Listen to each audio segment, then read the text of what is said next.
Hello guys, അപ്പോൾ എല്ലാവർക്കും happy new year.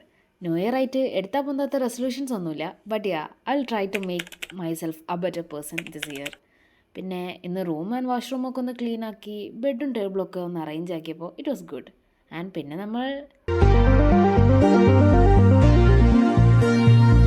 Yes at last ഇത് കഴിഞ്ഞു ഗൈസ്. ന്യൂ ഇയർ ആയിട്ട് പുറത്തു പോയി നല്ല ഫുഡ് വല്ലതും കഴിക്കാനായിരുന്നു ഹോം മിനിസ്റ്ററുടെ ഓർഡർ. സോ നമ്മൾ ഫുഡ് അടിക്കാൻ വേണ്ടി പുറത്തു പോവാണ്. ഇത് മാത്രം എനിക്ക് നേരെ ചൊവ്വേ അറിയാവുന്നുണ്ട്. This is my get ready with me.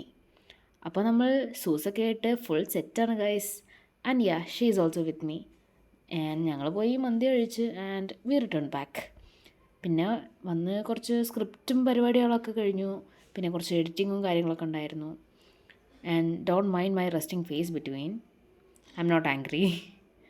And നമ്മൾ ഇയാളെ ഇന്ന് സ്റ്റാർട്ട് ചെയ്യാൻ പോവാണ്. I'm so excited because I have been writing diary for the past 9 years. അപ്പോൾ എല്ലാവർക്കും ഒന്നുകൂടെ ഹാപ്പി ന്യൂ ഇയർ. ആൻഡ് ഈ ഇയർ നമുക്ക് കളറാക്കണം. അപ്പോൾ അത്രയേ ഉള്ളൂ. Bye bye.